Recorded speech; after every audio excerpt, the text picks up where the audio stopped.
Hey, everybody. It's Creepo Collector here.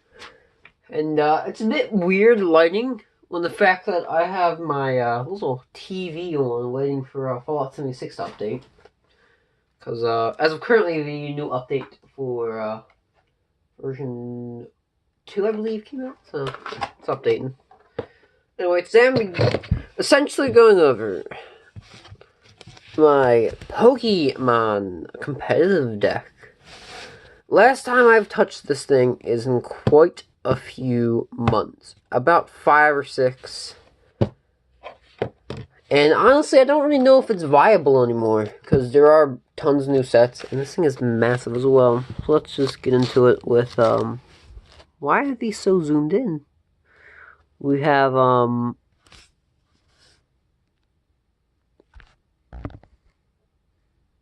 there we go.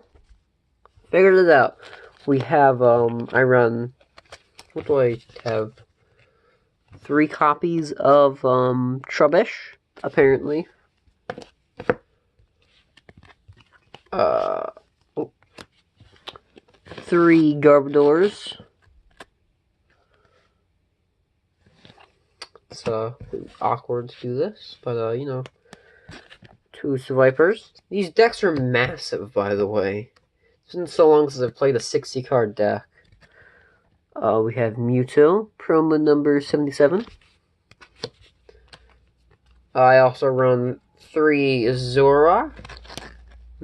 Zora. Neat. I also run 3 copies of Zoroark. I have one in Japanese and a full art secret rare in Korean from that one booster box I've opened on the channel, which is really old, which honestly has a lot of views on it.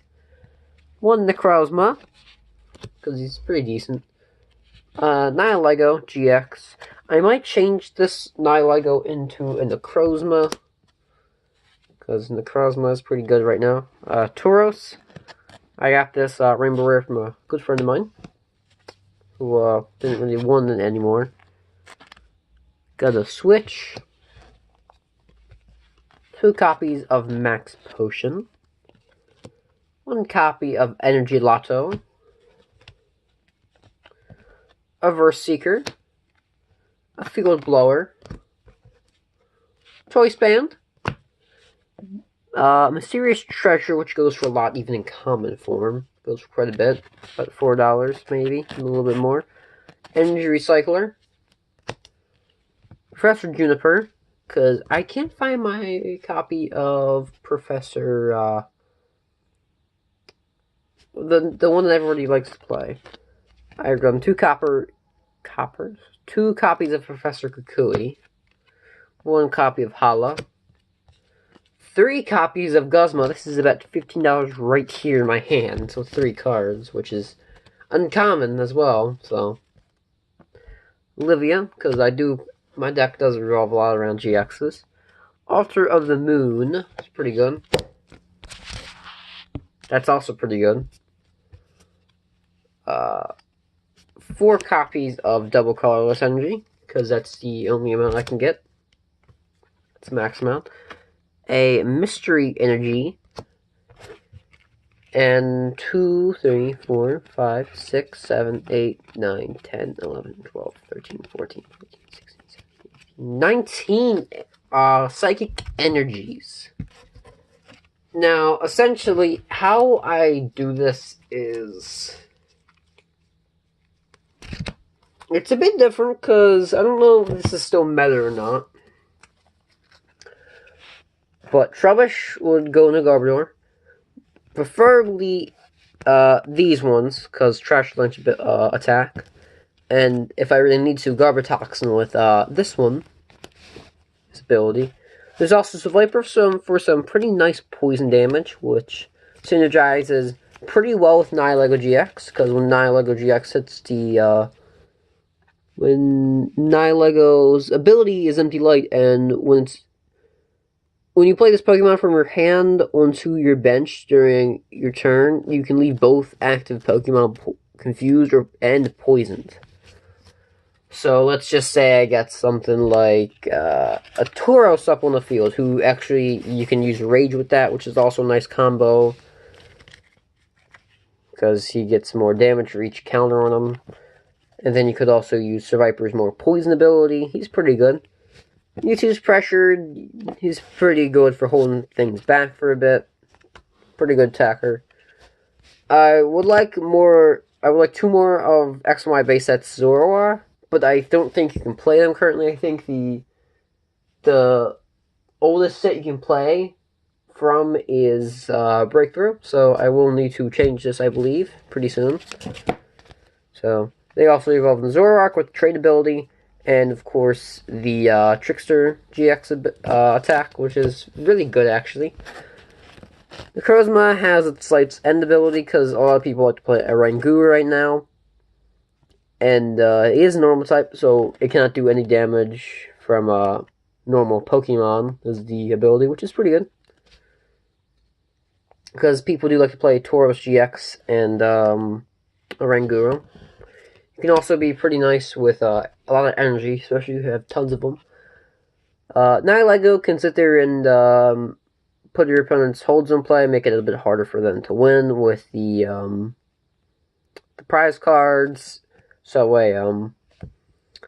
you can even use this when they're at 6 prize cards. I believe last time I checked, you could do this. So that way they could have less in their deck to go with, in case, you could get like a combo card that they overwork with. Nice energy card.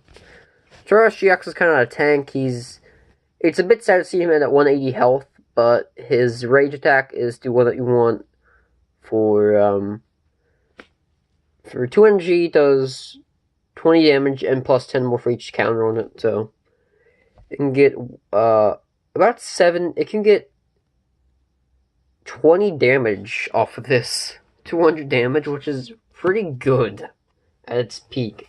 And then you also add on top of it, there's other boosting things as well, like what is it? Professor Kukui. There's also Choice Band, things like that, which can increase the performance. Switch, because it does some switch stuff. In case I need to heal up my Tauros or anything else. Because I do like to have Tauros in here. Energy Lotto, draw some energies. Get some of my supporters back, especially Professor Juniper. Professor Sycamore, that's the one. I think, isn't it? Yeah, Professor Sycamore is the one that everybody plays. But I can't find my copy for some reason. Field Blower gets rid of stuff. Choice Band increases stuff on certain Pokemon. Buffs it up a bit. Searches Psychic and Dragon types from the deck, but I do only run really Dark and Psychic types. Get some energy back from this card. Draw power. Some more draw power plus attacking bonuses from Kukui. Hollow's a bit of a nice draw. I like to draw him when use or draw when it's middle of the game or something. Whenever I use my GX attack. The Guzmas are pretty good because they can switch. I used to play Acerola and 2 Guzmas, but I decided to change it to 3 Guzmas, no Acerola. Because this deck uses GXs a lot, Olivia's nice for this because she can church GXs. Ultra the Moon just gets rid of energy retreat costs because every now and then I do like to have retreat or energy on Pokemon, not for just retreat costs, but for just in general. There are double colors, and again, this one offers psychic energy, and it also gives -2 retreat costs as well. And then there's just, I believe 19, 19 energy.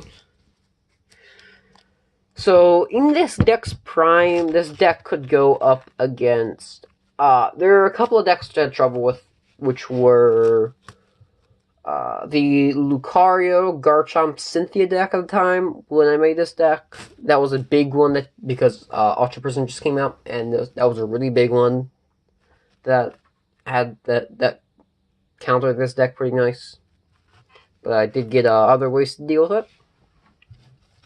I also had a tough time with some Mega Charizard decks from Evolutions, but this could get past them with Trash Lands pretty easily, because most people really weren't expecting that, honestly. because I would send nowhere to pull a Trubbish. And this deck also went pretty good with Lycanroc, or against pretty good with Lycanrocs / Buzzwole GX's decks.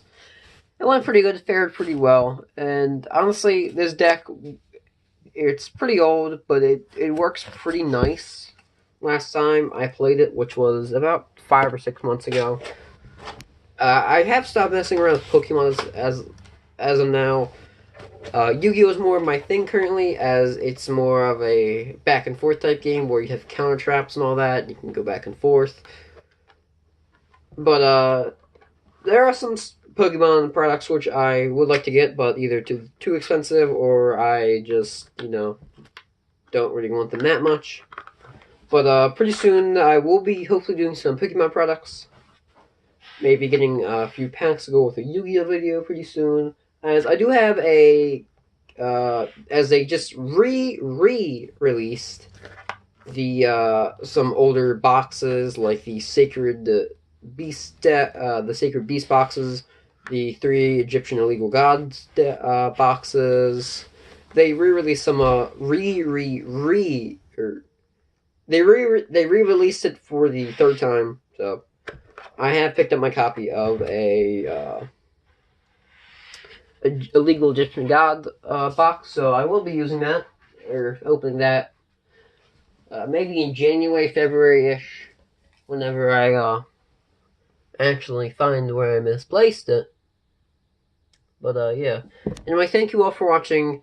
This has been Kirby Collector, and if you did enjoy this video, don't forget to subscribe, like the video, and let me know what you changed about the deck, as I would like to get back into the Pokemon meta.